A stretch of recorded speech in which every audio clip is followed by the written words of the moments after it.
Bonsoir à tous, Madame, Messieurs. L'actualité en République démocratique du Congo reste dominée par la passation de l'épreuve des dissertations pour les élèves finalistes du secondaire. L'ambiance dans différents centres de Lubumbashi et de Kipushi dans cette édition du journal. Et c'est au bâtiment du 30 juin qu'a eu lieu la tribune populaire du Katanga, une tribune axée sur la décentralisation et la loi électorale. Le gouverneur du Katanga y a été représenté par Audax Sonkwe, ministre des Mines. Voilà tout pour les titres, Madame, Monsieur. Bienvenue à cette édition du journal qui s'ouvre directement par l'enseignement primaire, secondaire et professionnel. C'est aujourd'hui qu'a eu lieu l'épreuve des dissertations pour les finalistes du secondaire partout en République démocratique du Congo. Ici à Lubumbashi, le ministre de l'Éducation, Laurent Okaozi, qui a tour à tour visité les différents centres, a encouragé les candidats finalistes. Un reportage de Titiane Bouy et Jean-Paul Malimba Ongwej. 84 000 candidats finalistes de secondaire ont présenté l'épreuve de dissertation au Katanga le mardi 28 avril, dont 84 centres opérationnels. La province éducationnelle Katanga 1 compte à elle seule 43 000 finalistes. Pour la circonstance, le gouverneur de province s'est fait représenter par le ministre de l'Éducation, Laurent Kaozi Sumba. Il a encouragé les candidats. Après une heure de travail, quelques élèves ont livré leurs impressions. C'est un examen abordable. Mon sujet était basé sur la guerre et la paix. Vraiment sans mentir, l'élève qui a bien étudié durant toute l'année scolaire jusqu'à aujourd'hui peut se débrouiller à la dissertation. La dissertation, c'est tout ce que nous avons étudié depuis longtemps jusqu'à aujourd'hui. Voilà, d'après moi, mon père a eu raison de dire qu'il n'y a jamais eu de bonne guerre, parce que la guerre apporte toujours l'instabilité, l'insécurité, et la guerre n'a jamais apporté de paix durable. Et la paix n'a jamais été mauvaise, car la paix apporte toujours le bonheur, la sécurité, la stabilité. En dehors des candidats finalistes du cycle long, il y a eu aussi ceux du cycle court appelé option professionnelle. Eux ont présenté la rédaction française. Et dans la cité minière d'Ekipushi, tout s'est déroulé normalement. Au total, 634 candidats ont pris part à cette épreuve des dissertations telles que l'a confirmé l'inspecteur chef des poules des Sakanya Kipushi, Edmond Chimbalanga. Je vous propose de suivre cet élément de reportage avec Linda Luka Lubonkoutou et Louis Lumami. À Kipushi, les candidats ont été repartis dans 3 centres, à savoir Kipushi 1 et 2, à l'Institut Mulumba Lukoji et Kipushi 3, à l'Institut Foura. C'est le chef de division unique du district du Haut-Katanga, Benoît Mijichola, qui a donné le ton. Je vous exhorte maintenant à être serein, concentré et ne pas s'emballer ou stresser. Réfléchissez bien au sujet que vous allez développer avant de l'entamer. Notre pays compte sur vous.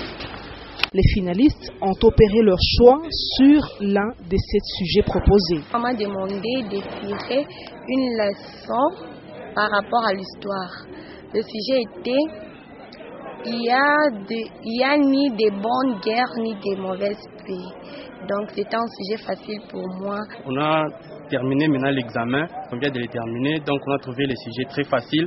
C'est ce que nous avons vu à l'école et c'est ce que nous avons rencontré ici. On pensait que c'était des sujets très difficiles, mais Dieu aidant, nous avons trouvé des examens et des sujets aussi très faciles.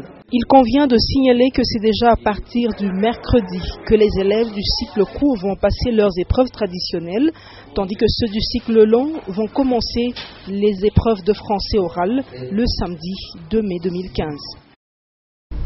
Et pendant que certains élèves finalistes se réjouissent après avoir présenté leur épreuve des dissertations, ce sont les pleurs qu'on enregistre dans la capitale Kinshasa. 2 élèves finalistes du secondaire ont trouvé la mort dans un accident de circulation. Après avoir présenté leur épreuve des dissertations, l'on a également enregistré quelques blessés. Les détails avec nos confrères de Nyota Kinshasa. Elles étaient déjà au niveau des séparateurs sur la chaussée des piétons lorsqu'un bus de marque 207 les a renversés. Ces élèves qui revenaient de l'école ont été surprises par cet engin sur la 12e rue limitée. Une des élèves a été tuée sur place alors que les deux autres ont été gravement secoués par l'accident. Pour cause, l'excès de vitesse et le manque de maîtrise du volant, un témoin raconte. Ces trois élèves traversaient la chaussée. Le bus 207 à vive allure a renversé l'une d'entre elles, projetée vers le séparateur en béton. Ces bus 207 nous exterminent.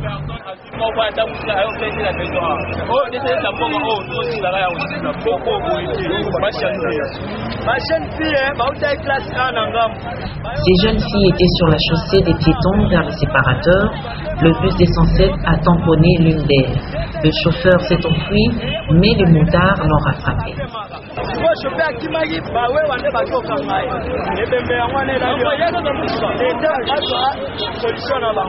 Malgré les mesures de prévention prises par l'autorité publique, le nombre d'accidents sur les routes ne cesse d'accroître.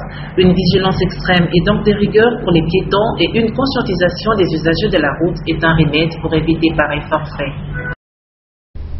Voilà, on va rester sur ce même chapitre de l'enseignement pour vous dire que parmi les facteurs qui contribuent à la baisse du niveau de l'enseignement en République démocratique du Congo figure la connaissance de la langue. Beaucoup d'apprenants à tous les niveaux ne maîtrisent pas les français et par conséquent les niveaux de l'enseignement en souffrent. Diane Kassongo-Nyota à Doudoumige. Voilà un élément que vous allez sûrement suivre dans nos prochaines éditions. Et on passe à autre chose. Dans les villages de la concession Tenke-Fungurume Mining, l'heure est à la restitution de la réunion des forums des parties prenantes. 5 nouveaux projets sont retenus, c'est entre autres la bourse d'études supérieures pour 15 élèves finalistes de la concession pendant 5 ans. Refin Ekibombe, Etienne Ilunga. Au village Bouyobia dans la concession TFM, la communauté a été conviée lundi 27 avril 2015 à la restitution de la réunion du forum des parties prenantes du Fonds social communautaire de TFM. 5 projets ont été retenus par le forum des parties prenantes et seront exécutés dès cette année 2015 par le Fonds social communautaire de TFM. Parmi les projets, l'on peut retenir l'octroi de 15 bourses d'études supérieures par année pour 5 années aux élèves finalistes de la concession. Je suis contente pour le projet Bourse à l'université.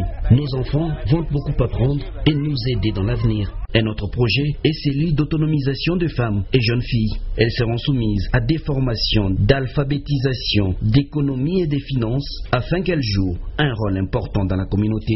Nous allons nous aussi apprendre quelque chose, comment écrire et lire. C'est une bonne chose pour nous.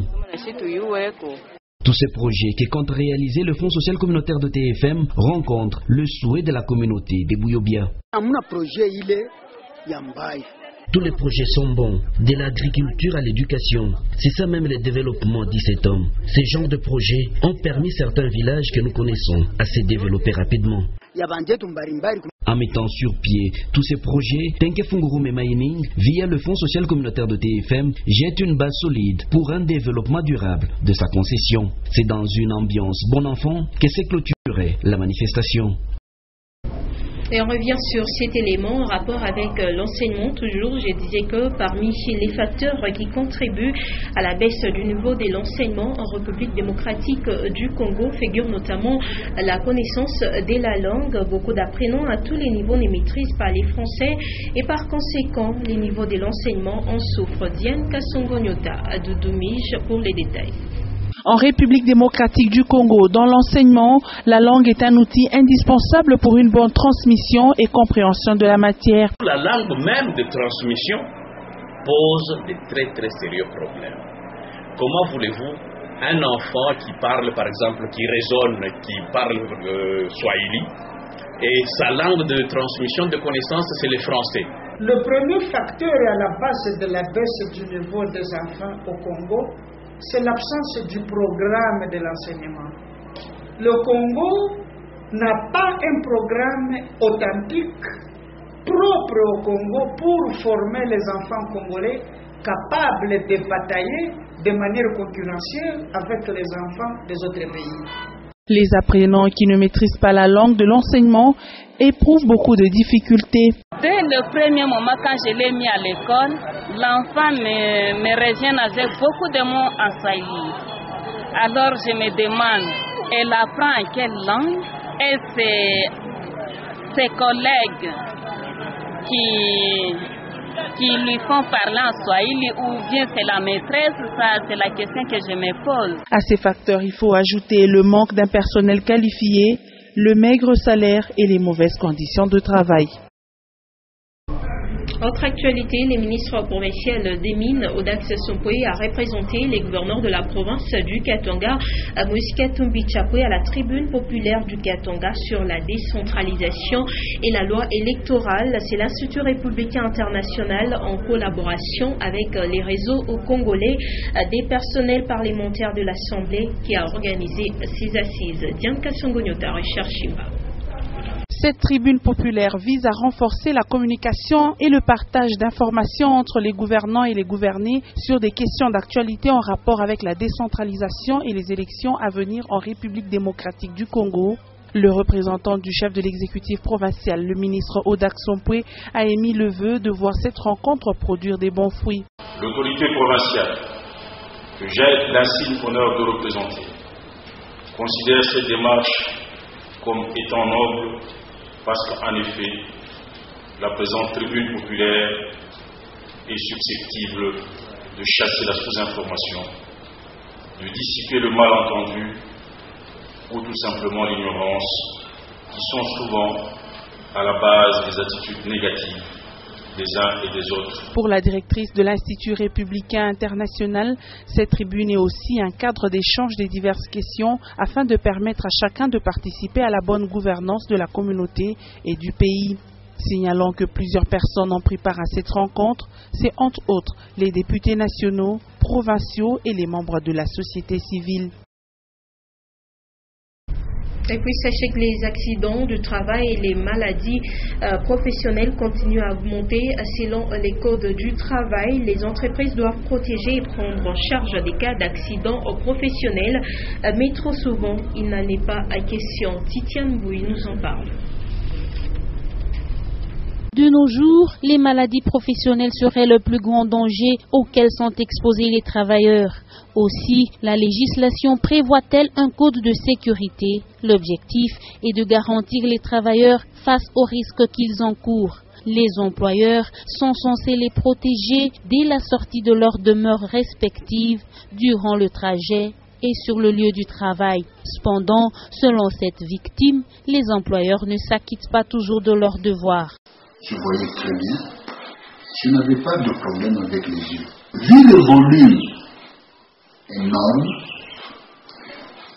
de correspondances que je devais absolument résoudre, j'étais obligé d'amener à la maison toutes ces correspondances pour les travailler la nuit. Et comme il n'y avait pas de courant, j'étais obligé d'utiliser une bougie. Je ne peux pas prétendre qu'on a pris soin de moi. Parce qu'il y avait des gens qui souffraient des yeux et qu'on a envoyés soit en Afrique du Sud, soit de Kinshasa. Je n'ai pas pu bénéficier des soins médicaux comme il fallait. Malgré les nombreuses évolutions enregistrées en matière de protection sociale ces dernières années, le traitement des travailleurs en difficulté n'est pas toujours équitable. Les opérateurs économiques et contribuables redevables n'ont plus que 2 jours pour s'acquitter de leurs devoirs ou de leur déclaration de l'impôt sur les bénéfices et profits.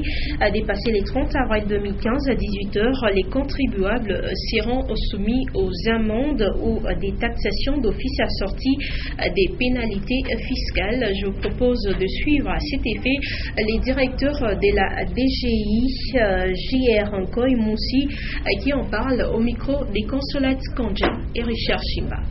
Dès lors que notre pays a adhéré au traité OADA, alors il s'est fait que cette échéance-là devait être modifiée et la loi congolaise a modifié l'échéance qui était au 31 mars et l'a poussée au 30 avril.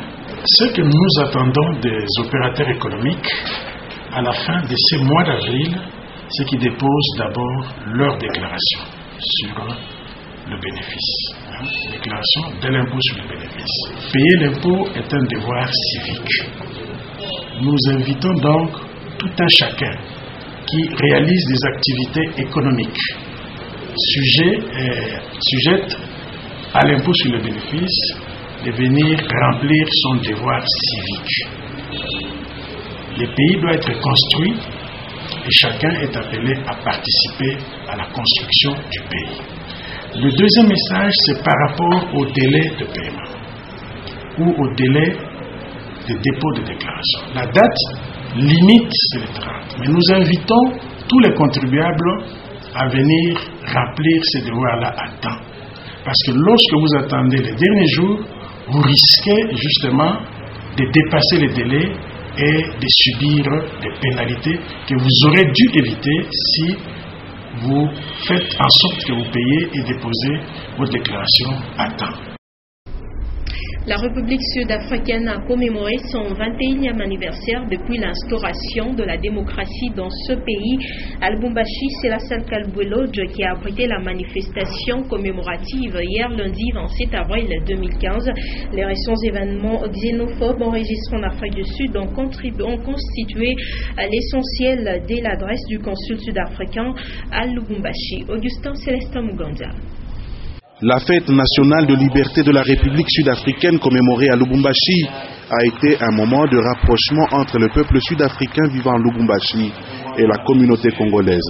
Plusieurs hommes et femmes d'affaires, les corps diplomatiques et consulaires et plusieurs autres invités ont partagé la joie avec les Sud-Africains qui ont choisi la République démocratique du Congo comme leur seconde patrie. Quelques ministres du gouvernement provincial du Katanga y étaient présents. Celui des mines et environnement, Odax Sompoué, a représenté le gouverneur de province. Dans son mot de circonstance, le consul sud-africain à Lubumbashi a fait un plaidoyer de son pays, l'Afrique du Sud, comme terre favorable pour toutes sortes d'investissements. Récemment réputé par des manifestations xénophobes, ce fut donc l'occasion pour le consul sud-africain de démontrer à tous les invités que son pays reste ouvert à toutes les nationalités désireuses de s'installer dans le pays de Nelson Mandela. Il a annoncé par la même occasion que le consulat d'Afrique du Sud à Lubumbashi livre des visas à tous ceux-là qui veulent se rendre en Afrique du Sud. Ce 21e anniversaire de la fête de liberté de l'Afrique du Sud, commémoré chaque 27 avril, date qui coïncide avec l'anniversaire de naissance de l'actuel consul général d'Afrique du Sud à Lubumbashi, a été aussi un moment d'échange culturel. Sous la musique de l'artiste M. Joey, c'est par le partage d'un gâteau que la manifestation s'est clôturée. Et puis cette nouvelle en justice, avant de passer à la page internationale, le président de la Cour militaire de Lubumbashi a disqualifié l'infraction de participation à un mouvement insurrectionnel pour laquelle étaient poursuivis les adeptes du prophète Mukungubila, et cela conformément à l'article 256 du Code judiciaire militaire. Ils seront donc poursuivis pour rébellion en lieu et place des participations à un mouvement insurrectionnel, une affirmation faite par Simplice Kikouni, président de la Cour, lors de la 12e audience de ce mardi 28 avril à l'auditorat militaire. Et puis, en dehors de nos frontières, les bilans des victimes du séisme au Népal ne fait que s'alourdir. Les bilans actuels est de plus de 5000 morts. Et aux États-Unis, un calme précaire s'observe après l'enterrement d'un jeune homme de 13 ans. Et au Burundi, les manifestations continuent contre la candidature de Pierre Nkurunziza aux élections présidentielles. Les condensés de la page internationale, c'est dans cet élément avec Linda Luka Lebonkoto sur les images de France 24. Le bilan du séisme du Népal ne fait que s'alourdir. Actuellement, on parle de plus de 5057 morts, des chiffres qui pourront augmenter. Les secouristes toujours bloqués à certains points, difficile d'accéder aux décombres. Dans les grands hôpitaux, les médecins sont débordés. Le président du Népal a fait le déplacement pour apporter son soutien aux équipes médicales. Le calme revient petit à petit à Baltimore, aux États-Unis, après les obsèques de Freddie Gray. La ville a connu des échauffourées après la mort du jeune homme dans des circonstances non encore élucidées. Le président Barack Obama s'implique également dans l'affaire en envoyant son représentant aux funérailles. troisième journée des heurts au Burundi. Les manifestants continuent à s'opposer contre un troisième mandat du président Pierre Nkurunziza. Un activiste de la société civile a été libéré hier. Des manifestations qui ont fait plus ou moins 5 morts. Voilà, madame, messieurs, c'est la fin de cette édition du journal. Mais tout juste après, ne nous quittez pas tout de suite car vous aurez à suivre une page magazine en rapport avec l'entreprise minière Tenke-Funguru Mining, un rapport justement qui va payer les bourses d'études supérieures pour 15 élèves finalistes dès sa concession. Fin donc de cette édition du journal. Je vous rappelle quand même ses principales articulations. L'actualité en République démocratique du Congo reste dominée par la passation de l'épreuve des dissertations pour les élèves finalistes du secondaire. L'ambiance dans différents centres de Lubumbashi et de Kipushi, c'était dans cette édition du journal. Et puis c'est au bâtiment du 30 juin qu'a eu lieu la tribune populaire du Katanga, une tribune axée sur la décentralisation et la loi électorale. Le gouverneur du Katanga, Moïse Katumbi Chapwe, y a été représenté par Odax Sompwe, ministre des Mines. Merci donc à vous de nous avoir suivis. Très bonne suite de programme sur Nyota Télévision.